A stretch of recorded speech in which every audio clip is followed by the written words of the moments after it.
Hey guys, so I wanted to focus on personal knowledge management and this term I've been using, personal AI agents.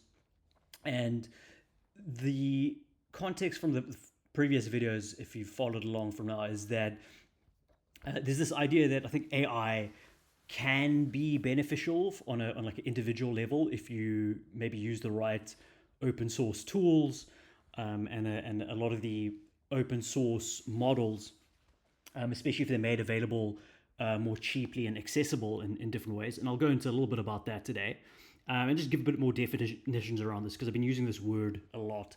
And I want to relate it to another quite well known field, personal knowledge management. I've mentioned things like Zettelkasten before, which I can highly recommend you look up at this point if you haven't yet.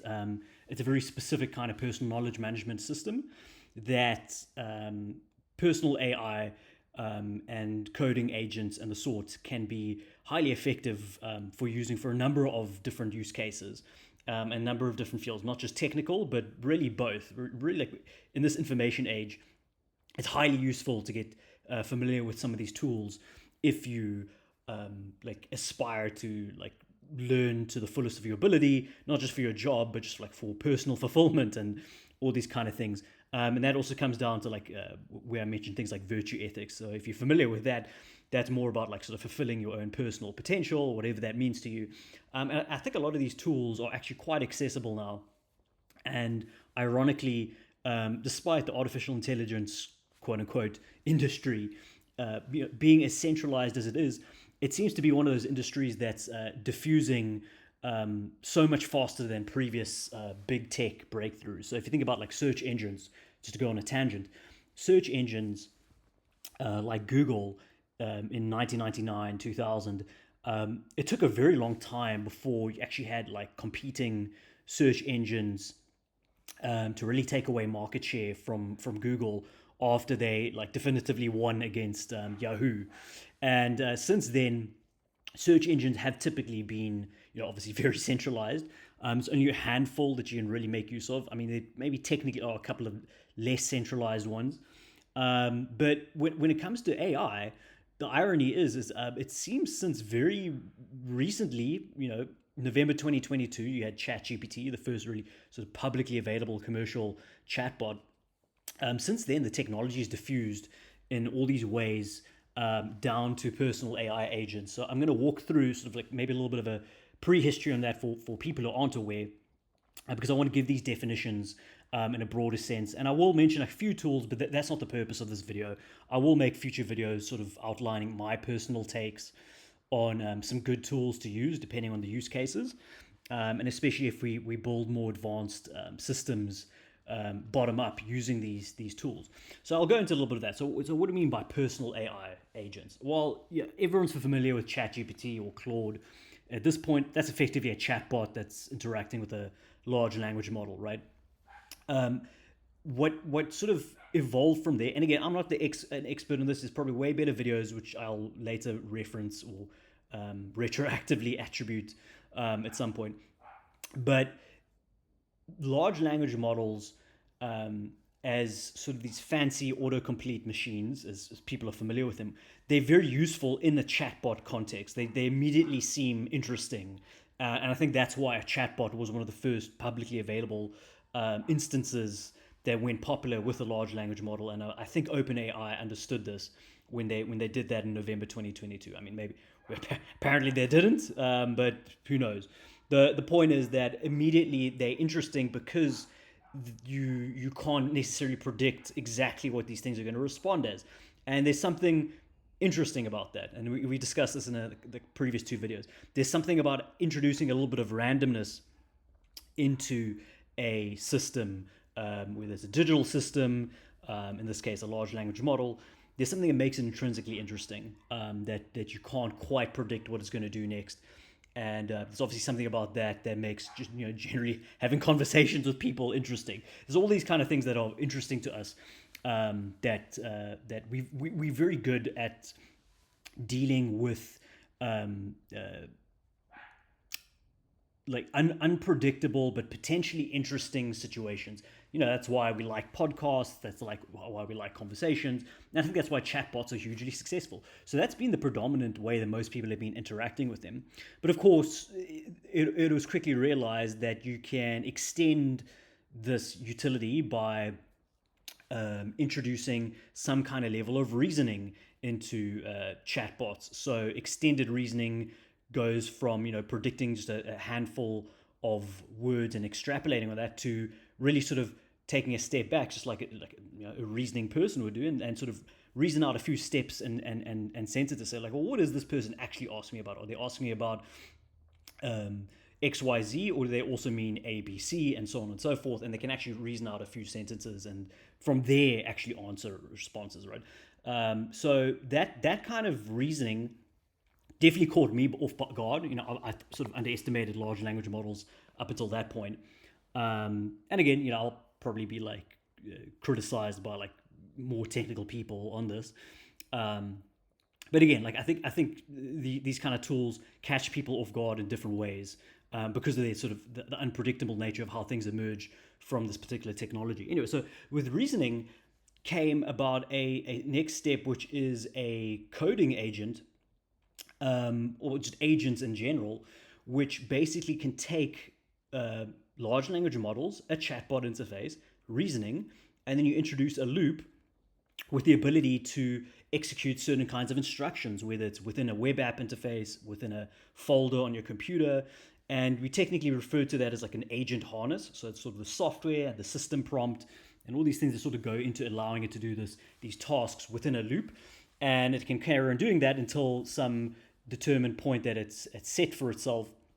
Again, all probabilistically, all in the sort of chatbot interface. And I'll just sort of go into some of the specific tools just to make it clear. So from the chatbots, we have these different agents. So obviously you have Claude Code, Codex, and you have open source tools. Personally, I use OpenCode. And from the coding agents, they've obviously been hugely popular for software development and other tools. I'm not going to go into the benefits or costs of those right now. There's much better videos on that. But I think what was interesting, what evolved from that is sort of this personal autonomous AI agent trend, which really came from a number of other previous tools. It wasn't just OpenClaw, but OpenClaw became hugely popular because the sort of guardrails were just sort of taken away, and it was very easy for the average person to install it and sort of go ham. I'm currently using Hermes Agent by Noose Research. And the interesting thing about OpenCode, OpenClaw, Hermes Agent, and other open source AI agent tools, whether it's for coding or autonomous or personal use, however you want to phrase them. Specifically, the main differences between coding and autonomous agents. So OpenCode would be like the open source coding agent. OpenClaw and Hermes Agent are the open source autonomous agents. Obviously, Claude Code and other tools around like Anthropic's ecosystem and OpenAI's ecosystem, they're working on sort of some kind of autonomous tools in one way, shape, or form. But really, the open source tools are interesting because you can obviously have more optionality on choosing your different models. And people are starting to wake up to that now. And I have made previous videos on this, but I'm going to redo them just to update these videos before I release them. Basically, you want to make use of platforms that allow you to pick different models from different providers. So I'm personally using like OpenRouter, Noose Research's platform that obviously they provide, they also provide their own models that have been trained in an interesting decentralized manner. And I've also used OpenCode. So like OpenCode Zen allows you to pick from a bunch of different open source models, and just all of these platforms generally allow you to pick the frontier models, of course, if they've been allowed to be provided as such. So the point is, it gives you optionality. There's different benefits to doing these. I'm not going to make a full breakdown video on that. There's way better videos on that. And again, I'll reverse attributes and reference some videos in the future that I think are useful for this. But the point of this is just to provide a definition for someone who's never heard of these things, to understand the context. And the context is, it really does allow you to make it very personalized based on particular models and providers you prefer. And the tools themselves can get hyper personalized based on the different different inputs that you want to build into the system, such as the agent's personas, just the knowledge base that you provide to the agents, how it accesses that knowledge, utilizes it, executes upon it. It's a memory. We have this term called persistent memory, which means, obviously, similar to coding agents, you can have chats that persist over many different sessions, and you can have many different sessions that actually can cross-link with persistent memory in the form of various files, markdown files, these kind of things that allow you to actually have this personal AI agent, right? Living on your computer, in a sense, living, sort of quote unquote. But they're very easy to personify because they can feel very personal. And obviously, just a word of warning, I mentioned this up front. One of the concerns around AI agents in general, especially these personal AI agents, is because they can feel very personified and easy to anthropomorphize. I genuinely do feel a concern around AI psychosis and addiction. And these things can be hyper effective. Now, I will say this is the interesting thing about personal AI agents, especially the open source tools. Both OpenClaw and Hermes Agent, I prefer Hermes Agent, and I'm currently exclusively using it. But both of them, I can't recall the exact models. I think I was using frontier models at the time, to be fair. But in general, I found that they're actually quite good at pushing back against your like general ideas. So like if you just sort of, a lot of the use case for these tools are to spitball ideas and sort of go back and forth. It's like, hey, what do you think of this resource or reference? Or what do you think of this idea I came up with? What do you think of doing such and such task in this way? Depending on how you've set it up, and again, it's persistent memory. And again, it's going to get very personalized based on your use, especially if you use something like Hermes Agent, which has various like self-reinforcing and self-improvement loops that allow it to really become well adapted to your use case, but ideally without like the AI psychosis and addictive properties. What I found is that they tend to push back in a healthy way. And I believe even OpenClaw at one point, when I was really in the hype and excitement phase as OpenClaw came out, I was obviously like many other people late into the evenings trying to like get various things to work and trying out different things and all these crazy experiments. And it literally just said like, hey, it's like, let's do this tomorrow. It's like time to go to sleep, right? Because I can obviously like see the chat session and sort of the timestamps and stuff like that. And I thought that was quite interesting because at least it does offer this angle that these tools can have healthy, balanced mechanisms built into them. So, I am concerned about these things. So I'm very wary of recommending this and prescribing this. I'm certainly not prescribing it. I don't want to prescribe it, but I want to give it to people that aren't yet aware of it, that these are very powerful tools and they can potentially be utilized in a healthier way because there's not they're free and open source tool at the end of the day. Yes, they are built by for-profit startups, but you're not obliged to use their services while using these tools. It can effectively be very cheap, if not free, depending on the models you select for and the time, depending on these models that are provided. Again, there's a lot of caveats there about like your data and what data you should and shouldn't share with that. I'm not going to get into that in this video, but just know that the point is you're at least using tools that aren't being built in a way to maximize engagement like your typical big tech product. And I guess that's the big concern with these monoliths and frontier labs in Silicon Valley building these personal AI tools,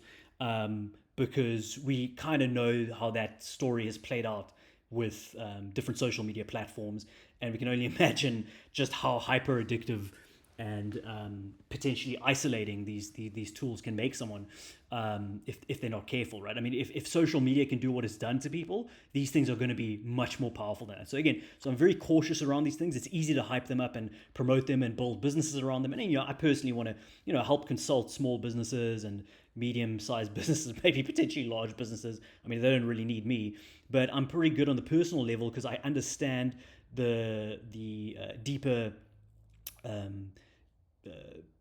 elements to this depending on someone's specific use case and their situation on a personal level, maybe on a small business level, medium level, because I've done this I've used these tools in different startup and tech business contexts, and they're very useful for sure.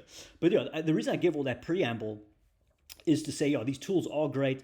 I'd recommend starting with Hermes Agent, which I'll link to as sort of one of the first tools I officially recommend, as well as OpenCode. Um, just because they've been the most open source, and I'd argue technically consistent in just releasing good products that I personally enjoyed. And obviously, I'm not sponsored by them.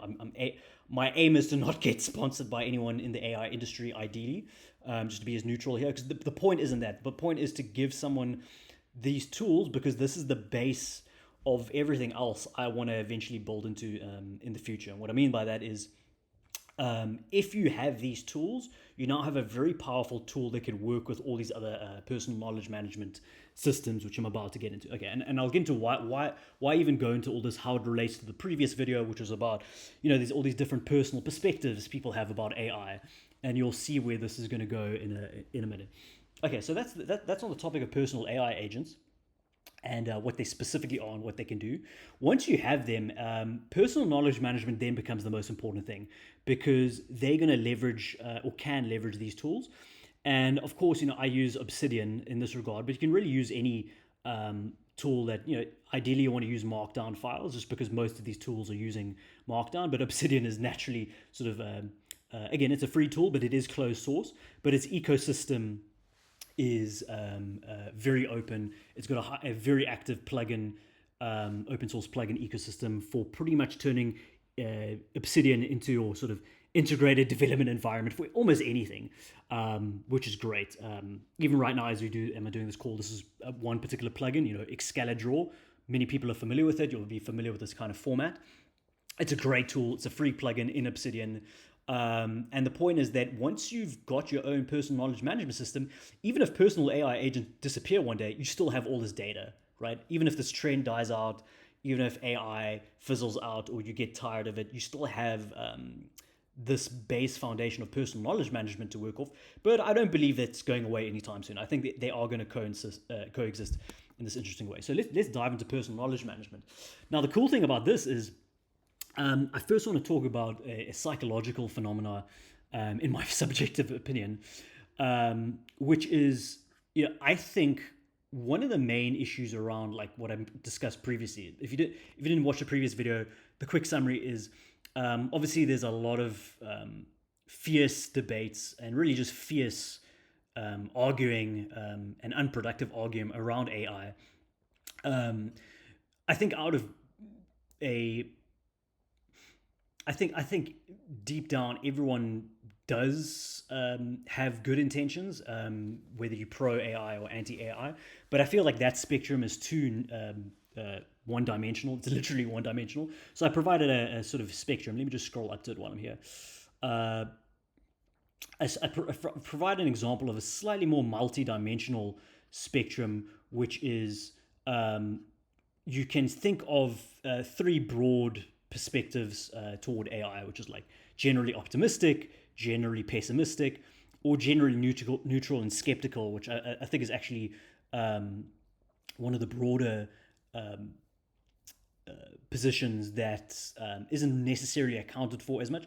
I think if you actually watch a lot of good video essays online, I'd actually argue that the neutral skeptical camp might actually be the largest. Who knows? No one. I don't know how many polls have been done on this kind of thing, but I got this sort of thumbsuck like intuition that maybe the neutral camp actually is the biggest. But besides that, so you have the spectrum of optimistic, neutral, skeptical, and then like pessimistic. But then you also have the second dimension, which is something like non-technical fields and like the humanities, the creative, non-deterministic things, such as like art, all kinds of writing, both academic writing and creative writing, all kinds of content. That's one dimension that you can have a perspective on AI, again, across all these, the spectrum of optimistic to pessimistic. And you have the more technical, so you have the STEM fields, deterministic, something like more across like software engineering. Again, so you get like 6 broad views that you could come to that each have pros and cons that come with them. And the idea behind that is just to at least provide a slightly more sophisticated, multidimensional spectrum to approach AI. And the reason being is that I don't think any one of these are right at any, like, for all times, every time. Some of them are definitely more robust than others. But as time goes on, we don't know what will be the best of all these different perspectives, depending on a particular situation. And, that's a topic for like virtue ethics. You can sort of see where that's going if you're familiar with that type of decision making framework, or theory about how people can make ethical decisions based on like life experience and just like their overall character and things like that. And you can sort of see where I'm going with thinking about how to build systems that has that kind of adaptive dynamic, as opposed to just sort of like pre-programming some kind of perfect rule-based system or utilitarian-based system or consequence-based system. Anyway, so the idea there is that I think the reason why there's so many diverging opinions around AI is because I genuinely believe, from a psychological perspective, we actually all live in our own internal personal universe, built on our life experiences, memories, various opinions, and like hopes for the future. And again, this is something we're all familiar with. It's something maybe some people live their whole lives without thinking about. But yeah, we do have this internal worldview that's literally a living world within inside of us that changes according to a lot of factors every day, some of which we don't even think about, some that's automatic, some that's like to do with just our internal mood. But a lot of it's just due to some primers based on like information we've recently read. Like a lot of this work I've just put out here, I figured this out in my way because I realized a lot of what I ended up producing was based on like getting into a particular topic just before I started producing some of these videos. And there's something about that that's cool and definitely useful. But the challenge is that in order to have a interesting, unique personal universe, and in a sense, not just being a complete copy of various external resources and books and references and fields of knowledge out there. In a sense, you do have to take a position. So in a sense, you're forced to take a subjective position about the objective world, as it were. And of course, that's going to clash with others' positions. And I think it's necessarily the case that you all have clashes. If you didn't, then there's actually nothing really being said or learned in some sense. Again, I'm sort of talking in broad terms, but I think you can get this sense if you've had any kind of interest in sort of like philosophy of mind and like theories of mind of both yourself and others. And of course, we project these worldviews we have onto others. Now, the challenge is that, to operate in the real world, you obviously necessarily have to forget this insane abstraction that we operate off, the sort of like personal internal universe and sort of projection of how we believe the world works, right?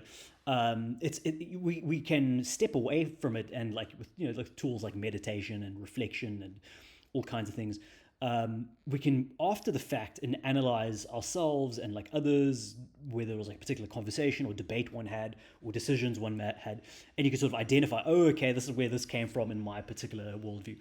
The problem is that I think we're heading to this future now where, okay, well, it's always been the case that we've used various tools to figure out how to collaborate, despite these very powerful psychological mechanisms that we live with, right?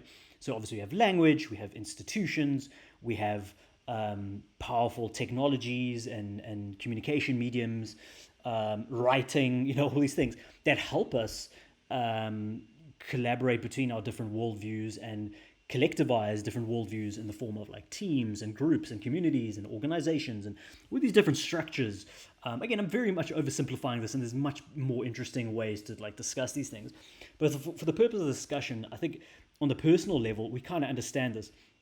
Where it gets really complicated is you want to talk about a complicated field like artificial intelligence, which does require like cross-disciplinary expertise. It's high stakes. It feels very urgent. And yet you probably need to be hyper-specialized to even have like an informed opinion about it. But we can have like everyone has a sense that it will have a clear impact pretty much across maybe everything We don't quite know yet. I mean, but it seems like it has already in some cases.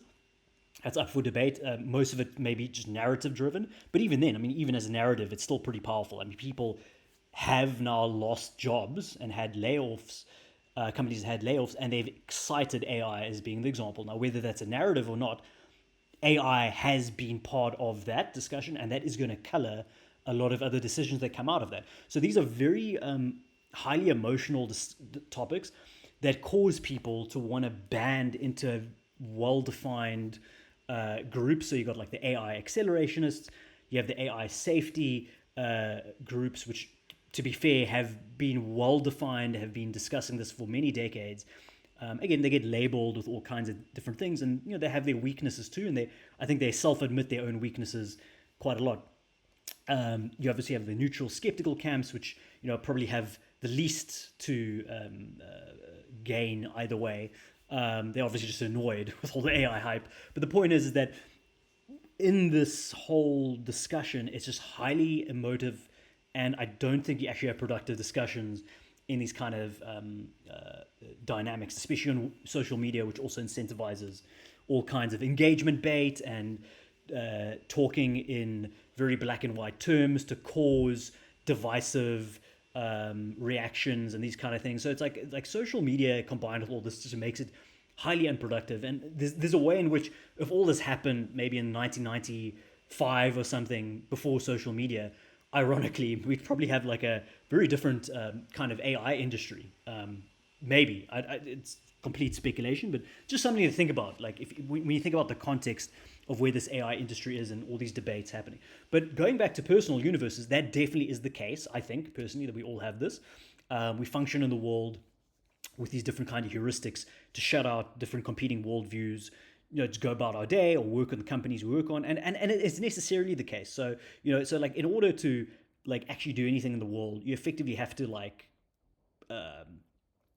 at some point just say, hey, I'm just going to work with a small group of individuals that want to do something different, that I haven't found like an existing like community or other institution or group or whatever. And you typically call that a startup.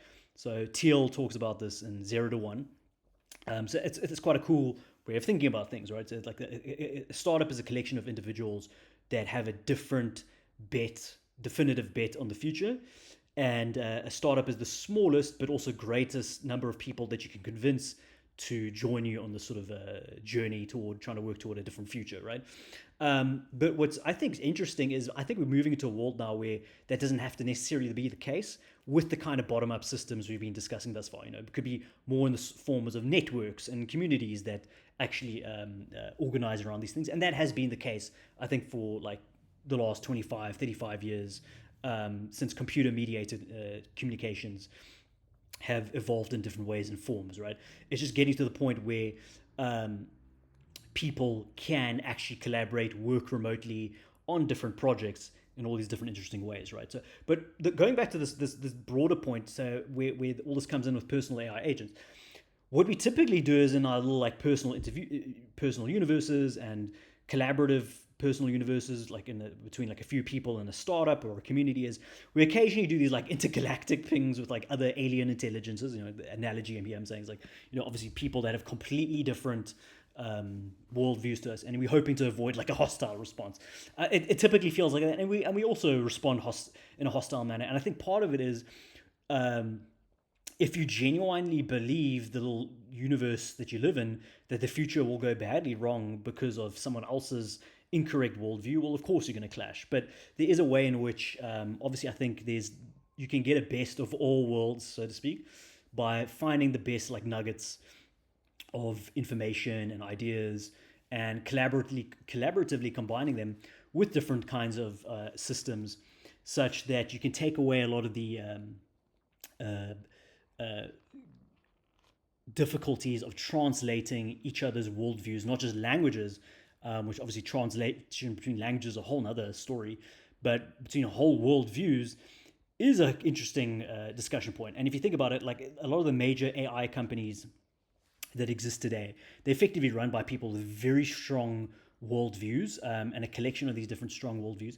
And the challenge is that, like, how will you get them to collaborate with other diverse groups of fields, like in biotech, cybersecurity, technology in general, socioeconomic, politics. It doesn't seem to be going so well because of this phenomenon I just imagined. Like they necessarily need to be quite strong-willed in their worldview, and that's not necessarily a bad thing. As I go to the next point here, again, I'll get back to personal AI agents where this all comes in. I think if you basically want to do anything in technology today, you effectively have to go off and do the kind of things that lead to like a suboptimal like conformity to the prevailing systems, like centralized systems. Now, I'm not talking about like economic and political, just like mathematically. In order for OpenAI to like even exist, it had to, in a sense, do what it did to compete with Google. And in order for Anthropic to do what it did, in a sense, had to do what it did to compete with OpenAI. And any one time that someone wants to start like a different alternative system, they effectively have to do the same thing, because the prevailing sort of meta system is that you succeed with centralized technology companies, right? So again, the way I like to think of it is almost like this mathematical, philosophical angle, as opposed to like sort of on the political, economic, and personal issue level. Like obviously, big tech attracts all kinds of personalities, and it's easy to point fingers to like individuals and individual companies. But I think it's more about like the prevailing system. Again, not in a political sense, just in like a structural and sense of, these are systems that we've all been born into, and even have a shot to compete, you have to effectively play by rules that are suboptimal in a sense, right? So what I'm getting at here is, I think one first step towards solving some of these issues is, ironically, that artificial intelligence, large language models in particular, although maybe they're not necessarily good at creative tasks directly, they may be good at the task of translating knowledge between different worldviews, and companies and individuals in a peer-to-peer manner, like we've never seen before. And like computers have already been doing this, and software has already been doing this in amazing ways. But large language models offer this interesting angle that that they can offer a pathway on a personal AI agent level to grow into a more complex network, such as like the ways we communicate over the internet today. But the first starting point is the personal AI agent, I believe, and from there you can have a agent that actually has access to a lot of personal knowledge management. So this gets into now sort of Zettelkasten, I guess, which is worth talking about a bit. But like what these personal AI agents can basically do, in summary, is with enough personal knowledge management, which I'll unpack a bit of Zettelkasten, because I just realized it is actually necessary to unpack it. Basically, you can, on a local computer, not tied to any of these large AI companies, and not giving them their data, your own data on your own computer, offline if you wish, with local large language models running on your own hardware, it effectively can over time reflect your own personal worldview. And you can see where this is going now, because to the right, you'll see this graph. That's actually my own knowledge graph I've built over a couple of years. I mean, about like 20 months now. All hand typed. And the irony is that now people are aware of this, that you can obviously build these similar kind of knowledge graphs with AI agents in one way, shape, or form. But I think building them is one thing. What's more interesting is, in a sense, they can be a small subset of your personal universe. And personal AI agents, in a sense, again, this is where this is very sensitive now. In a sense, they have quite a lot of access to the ways you think, the way you take notes, maybe the different courses and information you've consumed over time, notes you've taken, context around those notes. Depends on how you want to take notes. That's what personal knowledge management is. The cool thing is that you don't have to translate it for anyone. It's your own personal knowledge management system. It's all about how you take notes in a bottom-up fashion, and a structure begins to emerge around that, if you follow a couple of small principles. So that's where Zettelkasten comes in. The very simple explanation is that you basically take notes in a atomic fashion. So typically the amount of information you keep on a note is somewhere like call it like maybe a few hundred words, maybe more if it's like a reference, especially if it's like a full course or something like that. They can be as long and short as you want. But if they're atomic, you can then hyperlink and create bidirectional links between these different nodes. So you can have various topics. So a big node might be like computer science. Like I think that's actually my computer science node there, that big white one. And what starts to happen is, depending on how you structure it, you can see a emerging structure around the knowledge over time, both visually. This is the knowledge graph here, but the actual information within those nodes, depending on how you've tagged them, basically you can very quickly link related information very quickly. And this is going back now to what I was talking about, is if you had to add a structure over a mass amount of random information pulled from the internet, which you could do, right? You could pull the whole of Wikipedia as sort of just like empty structure and fill in your own information. In fact, I did that as like a starting point for just the broad academic disciplines, just to get a sense of like what's the information out there. And from there, you can grow knowledge in this very interesting non-linear fashion, just completely based on your personal interest. No one tells you how you should do it. There's some good pointers out there, which I'll go into more detail in future. The point is that if you do this right, you basically have this opportunity to use knowledge in a different way with personal AI agents if you want. You don't have to. In fact, personal knowledge management just by itself is super powerful, and many people have talked about this. I'll link a video to someone that got me into Zettelkasten that sort of shows it's really great for your personal academic research, personal like skill building in general. And what's cool is with personal AI agents, like what I think is really good is you can build more advanced tools on top of this now and actually manage a large amount of information. Like let's say I got 2,000 notes here, and different courses I'm learning and different skills I'm trying to learn. You can build in schedules of revisiting that information at the time that you need to, with the exercise and test that you need to reinforce the learning behind that. That's called spaced repetition. It's also called a phenomenon called the testing effect. You typically you learn knowledge way better by being tested in ever increasing spaced intervals, or decreasing intervals if you failing those tests, right? So it's a sort of dynamic system. This is where personal AI agents can be absolutely amazing for real personal education, personalized education, personal knowledge management, all these different terms. These are going to be big terms coming in the future. Obviously, your own personal skill tree, like let's say you have your personal goals, and you have all this information.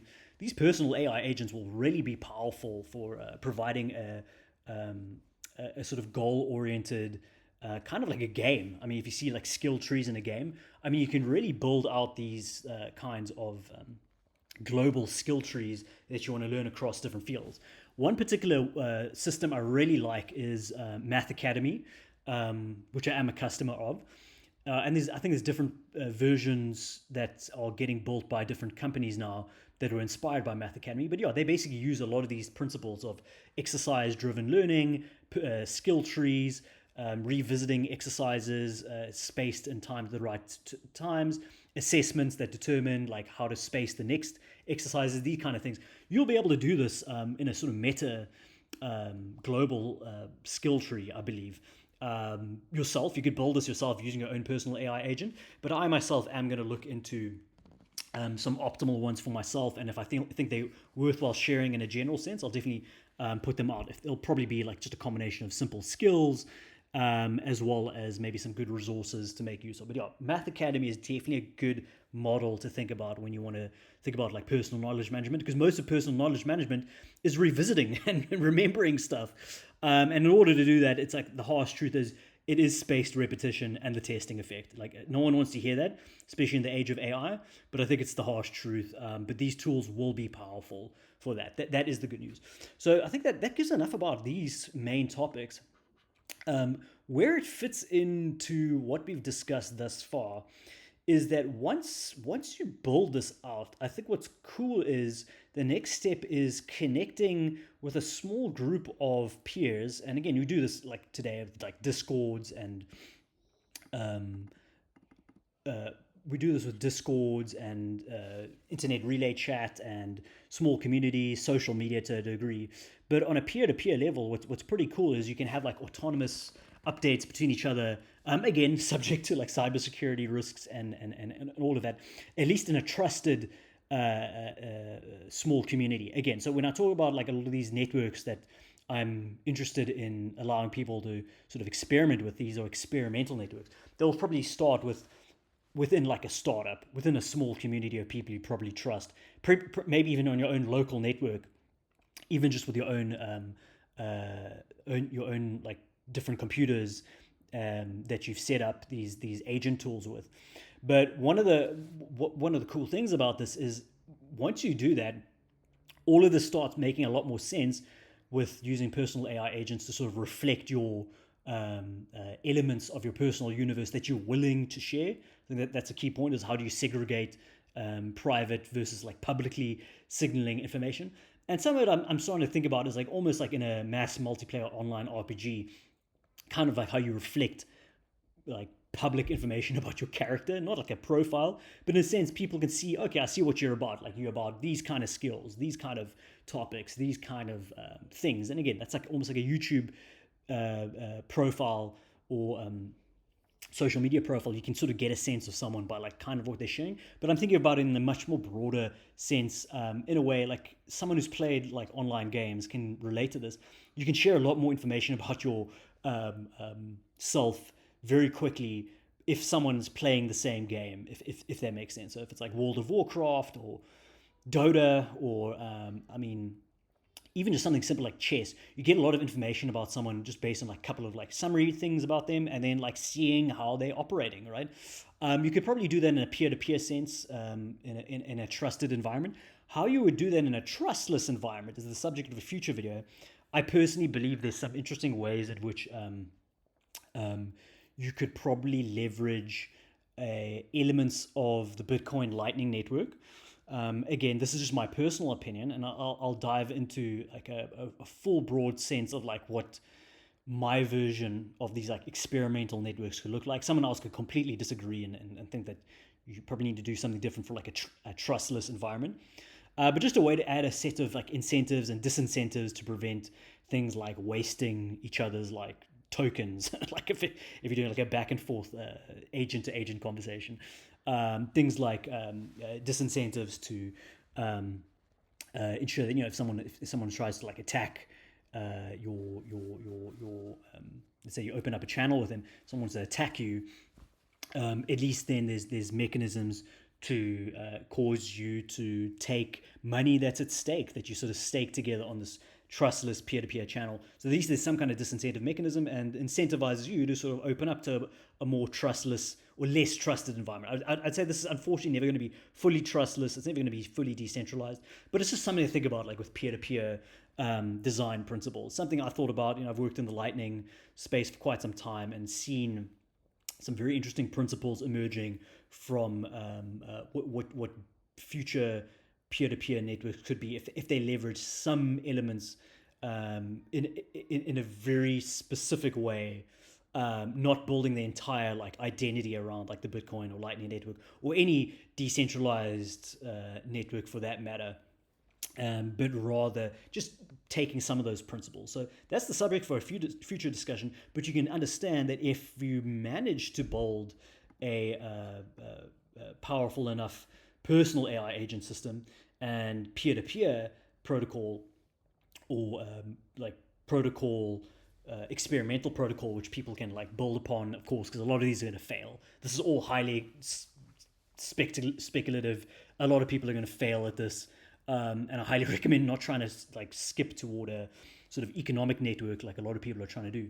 What you want to do is have a way which people can experiment and fail while the stakes are low, so that if a lot of good lessons come out of this, and we end up do having like some robust networks and protocols that get built out of this, you can leverage all the lessons, incentives, the previous like for lack of a better term, reputations of everyone that was involved in that network. So there's incentives to actually like work toward a common